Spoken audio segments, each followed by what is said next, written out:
Hello दोस्तों, YouTube channel SBS online education में आप सभी का फिर से स्वागत है। आज मैं आपको ट्रांसिटिव वर्ब और इंट्रांसिटिव वर्ब के बारे में बताऊंगा, इसलिए इस वीडियो को पूरा ज़रूर देखें। उससे पहले जो लोग नए हैं, जिन्होंने अभी तक हमारा चैनल सब्सक्राइब नहीं किया है, वे कृपया करके सब्सक्राइब कर लें। अब हम बात करेंगे transitive verb and intransitive verb के बारे में, यानी आकर्मक क्रिया और सकर्मक क्रिया। यानी हर सेंटेंस में वर्ब रहती है। अब हम पहले तो ये जानेंगे कि वर्ब क्या है, यानी वर्ब किसे कहते हैं और वर्ब को हम किस तरह से पहचानते हैं। तो अब देखेंगे हम वर्ब। अब देखेंगे वर्ब यानी सेंटेंस में हम वर्ब को किस तरह से पहचानेंगे। तो देखेंगे, जब सेंटेंस में कार्य का करना या होना पाया जाए उसे वर्ब यानी क्रिया कहते हैं।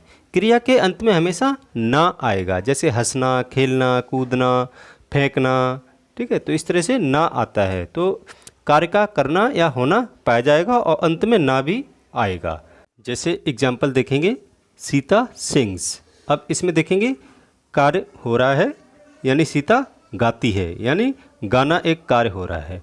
और सिंग्स मतलब होता है गाती, यानी गाना, लास्ट में ना भी आ रहा है। तो इस प्रकार से यह सिंग्स एक वर्ब है। अब ये ट्रांसिटिव वर्ब है कि इंट्रांसिटिव वर्ब है, इसके लिए हम आगे देखेंगे।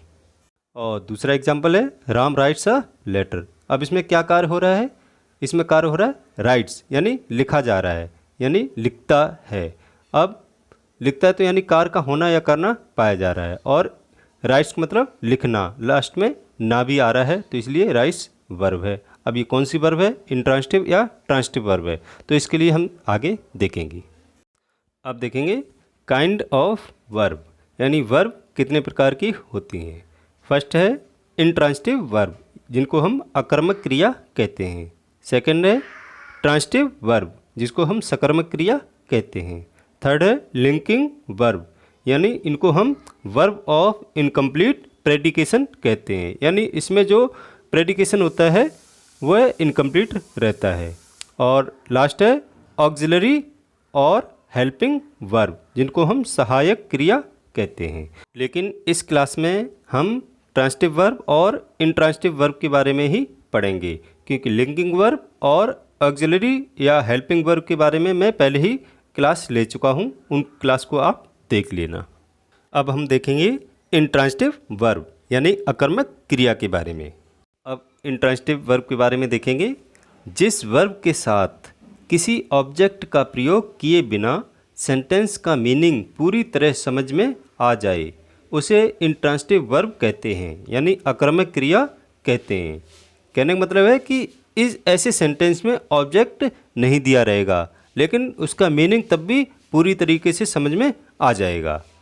अब एग्जाम्पल की हेल्प से समझेंगे। जैसे एग्जाम्पल है सीता सिंग्स।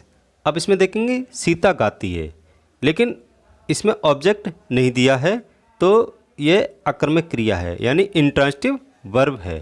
दूसरा है द बेबी स्लीप्स, यानी बच्चा सोता है।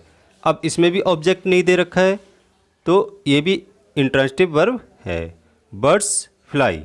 अब इसमें देखेंगे, इसमें भी ऑब्जेक्ट नहीं दे रखा है, वर्ब दे रखी है फ्लाई, इसके बाद ऑब्जेक्ट नहीं दे रखा है, तो ये भी एक इंट्रांसिटिव वर्ब है। एक और पॉइंट है जो आपको ध्यान में रखना होगा, नोट वर्ब के साथ व्हाट यानी क्या या whom यानी किसको लगाने से यदि उत्तर में कुछ प्राप्त ना हो तो इंट्रांसिटिव वर्ब होगा, यानी आकर्मक क्रिया होगी। जैसे सेंटेंस है राधा सिंग्स, यानी राधा गाती है।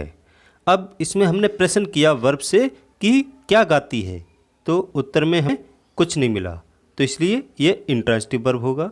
दूसरा एग्जाम्पल है द फायर बर्न्स, यानी आग जलाती है। अब आग क्या जलाती है, तो इसमें भी हमें कोई प्रश्न का उत्तर नहीं मिला, तो इस तरह से ये भी इंट्रांसिटिव वर्ब है।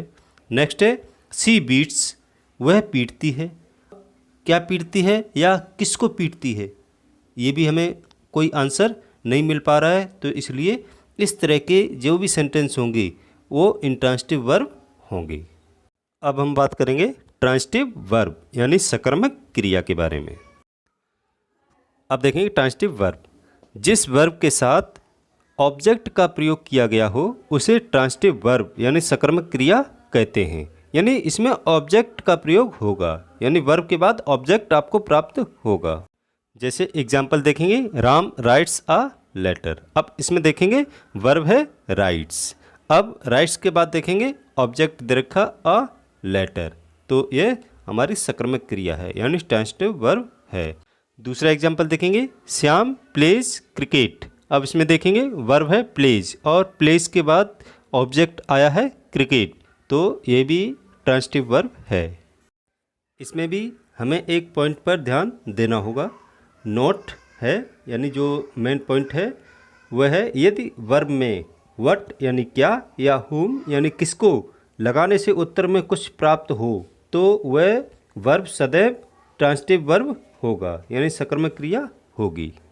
यदि वर्ब से हम क्या या किसको करके प्रश्न करते हैं तो उत्तर में अगर हमें कुछ प्राप्त होता है तो ऐसे सेंटेंस हमेशा सकर्मक क्रिया यानी ट्रांजिटिव वर्ब होंगे। एग्जाम्पल के तौर पे देखेंगे, Ram writes a letter. Ram एक पत्र लिखता है, इसमें वर्ब है राइट्स। राइट्स का मतलब लिखना। अब इसमें प्रश्न करेंगे क्या लिखता है, तो आंसर में आएगा एक पत्र, तो ये ऑब्जेक्ट है। तो इस प्रकार के सेंटेंस जो होंगे वह ट्रांजिटिव वर्ब होंगे। दूसरा एग्जाम्पल है, राधा सिंग्स अ सॉन्ग। अब राधा एक गीत गाती है। अब वर्ब है इसमें सिंग्स यानी गाती है, तो इसमें प्रश्न किया हमने क्या गाती है, तो उत्तर में आया एक गीत, तो ये भी एक ट्रांजिटिव वर्ब है, यानी इसमें ऑब्जेक्ट है ए सॉन्ग। दूसरा एग्जाम्पल है, सी बीट्स मी, यानी वह मुझे पीटती है। अब इसमें वर्ब है बीट्स। अब बीट्स मतलब पीटना। अब इसमें हम प्रश्न करेंगे किसे पीटती है, यानी किसको पीटती है, तो आंसर में आएगा मी मतलब मुझे। तो इस प्रकार ये भी ऑब्जेक्ट है, तो ये ट्रांजिटिव वर्ब है। तो इस प्रकार के जितने भी सेंटेंस होंगे वो सारे ट्रांजिटिव वर्ब होंगे। यहाँ पर कुछ सेंटेंस हैं, इनको आप पहचानना कि कौन सी ट्रांजिटिव वर्ब है, कौन सा इंट्रांजिटिव वर्ब है, और कमेंट में लिख के भेजना। फर्स्ट है, the peon rings the bell. Second है, द ग्लास ब्रोक। थर्ड है, the bell rings loudly. Last है, गीता लव्स हर आंट। ये वीडियो आपको पसंद आया हो तो लाइक ज़रूर कर दें और ज़्यादा से ज़्यादा शेयर भी करें। और जो लोग नए हैं, जिन्होंने अभी तक हमारा चैनल सब्सक्राइब नहीं किया है, वे कृपया करके सब्सक्राइब कर लें और बेल आइकन को दबा लें, जिससे कि मेरे जो भी नेक्स्ट आने वाले वीडियो होंगे वह आपको आसानी से मिलते रहेंगे। मेरा ये वीडियो देखने के लिए आप सभी लोगों का धन्यवाद।